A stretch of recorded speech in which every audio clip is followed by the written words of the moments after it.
Hi everyone, today we have a new video review, and as you can see, this time we're going to talk about fresh release from ICM. It comes in a 1/35 scale, and here we have another version of the Kozak armored vehicle. So as you can see, this time it's coming from Ukrainian National Guard.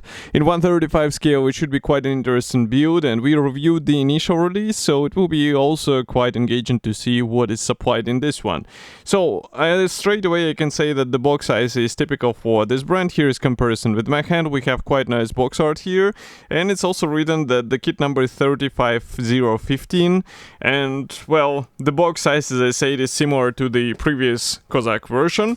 Here on the side you can see also the information about the kit and also information about the real subject. So I can see that here we have early type of side and rear doors, and we also have the it's written that the parts count is 432 parts and the length will be 207 millimeters. It's also cool that they started doing this background, because as you can see now it's easy to read and easy to understand what is actually typed there.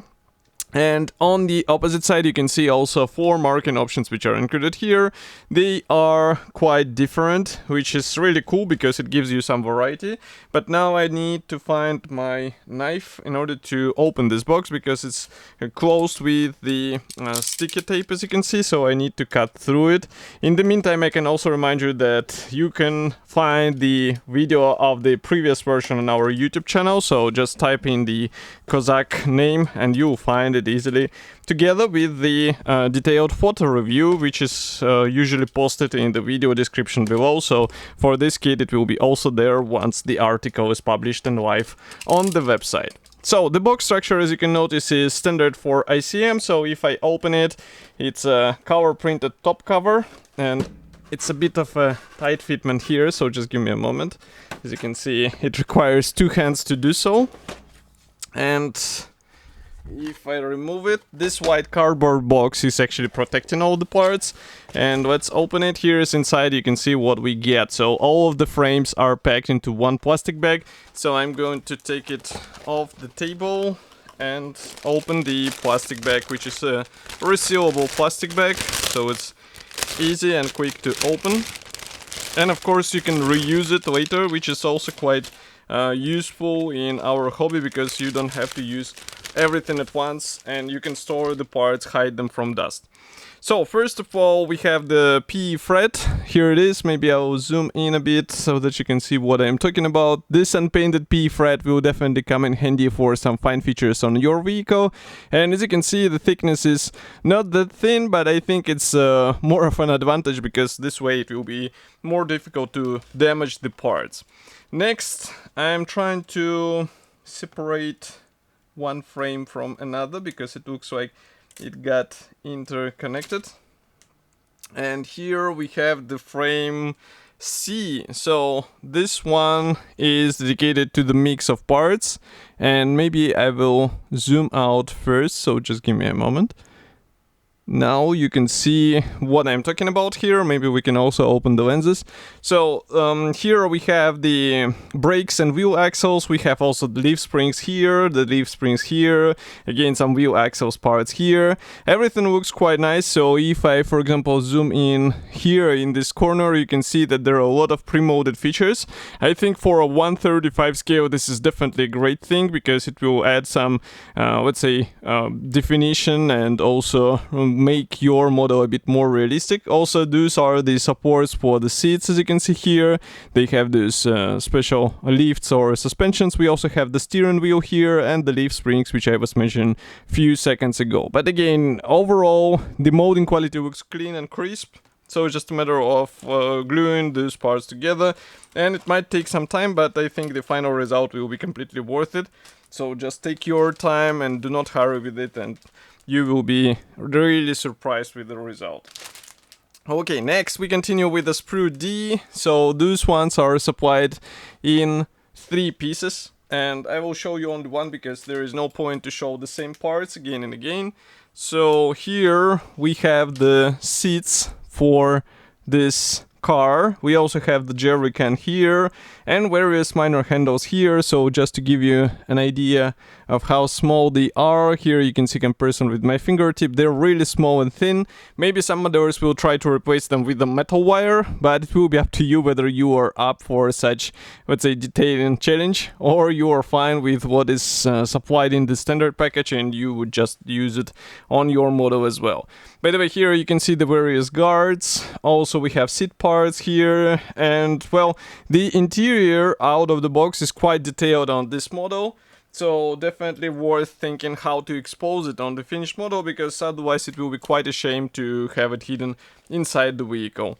Next we continue with the clear sprues. They are absolutely identical, so I'm not sure if there should be actually like two of them, because as you can see they're packed separately, so who knows, maybe it was accidentally packed as a double set. But I'll open one in order to show you the clear parts. So as for the clear parts, we zoom in and here you can see these parts. The overall molding quality looks great. We even have these cutouts for the machine gun openings. And I'm not sure if masks will be supplied here, so we will have to check the assembly manual, but again, the overall quality looks decent for this scale. Next, we finally reach some of the main hull parts. So as you can see, the doors are separate, basically all of them, and it might be handy actually to expose the interior or maybe to use it for some diorama ideas. Here from the opposite side you can see also we have this guiding pins, so interior panels will be installed separately. And as far as I remember, the manufacturer does not suggest the version with open doors, so if you would like to do such thing, you will have to improvise a bit. Next, I'm opening the plastic bag with the tires, and you might remember from the first release that we have the vinyl tires here, so that's why I will just zoom in and show you one of the vinyl tires. Well, they are somewhat okay for out-of-the-box build, but we still have the seam in the middle. We do not have any features on the tire walls, so that's why I was saying in the original review, I'm not sure why it was decided to go with a vinyl or rubber tire. I think the plastic would be way better and also easier to work with. Next, we continue with more hull parts. So this is the sprue B. Here I will place it like that. Let's zoom out a bit.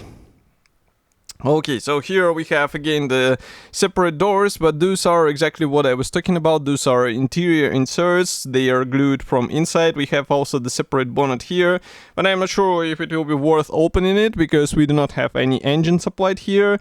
This is the right panel of the main hull. Note that the roof hatches are molded in, so that's quite a shame in my opinion. And here on the opposite side you can see also some guiding elements which will help you with alignment of this stuff between each other. Next we have one more plastic sprue. This one is the final one, and we have the sprue A. This one is dedicated to the interior floor here. This is the left panel of the let's say main hull. Those are interior inserts. This is obviously the dashboard. This is the main chassis bar together with the leaf spring. And if I flip it over here, you can see actually some interior features. Again, a lot of guiding elements, so it won't be that difficult to assemble all of this stuff. And from what I saw from the builds my friends are making, this kit is quite nicely engineered, so there are no problems with fitment whatsoever, and it's just a matter of gluing these parts together. Next we continue with the decals. So those ones, it's not mentioned where they are printed, but the printing quality looks fine. And of course for the seat belts you have to do your own modification because they are not supplied in this kit. And last but not the least is the assembly manual. So here we have to close the lenses a bit, zoom out even more, sticker to the right, and here you can see that this is a brochure with a short history note and technical specifications on the first page. Next we continue with the parts map, and almost all parts will be used, so pay attention and try not to lose any of them. Assembly process starts with the main chassis, so here we work on the leaf springs, and note that some of them are assembled out of two hulls, which is rather interesting.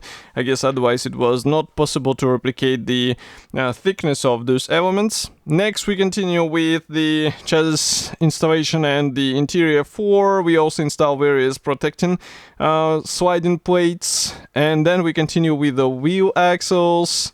Here we have the driver's seat and passenger seat. Also, we assemble the dashboard. Then we assemble the rear compartment. As you can see, these are the seats with the suspension, just like any other wrap with the explosion protection. Next, we continue with these interior walls being installed on the hull walls, or hull panels, let's say. We also have the clear parts, and do not forget to drill some holes for the marking options 2 and 3, as far as you can see. Next, here you can see the installation of the roof panel. So that's exactly why I was saying that it's a shame that the top hatches are pre-molded, because as you can see, you cannot open them and show what is inside. And at least the side doors can be opened, even though here they are shown in the closed position. And as you can see, manufacturer does not suggest the option to open them, even the rear ones. So that's why I was saying you will have to improvise. You will have to check some reference material in order to understand how to properly open them on your vehicle. Next, we continue here with the various external elements, including the turret on the roof. And here you can see also the first marking option from 2016. Next, we continue with another one from Odessa 2016. This one is from 2019 autumn. And here we have the latest one from autumn 2022. So overall, it looks like an interesting build, and there are no alternatives on the market, so this is definitely the best option you can choose if you would like to replicate this vehicle. Do not forget to write your opinion. You can write it here in the comment section below, and of course you can get this kit in Modeli Mix webshop. And I will see you in the next video review as usual. Thank you for joining me today, and bye.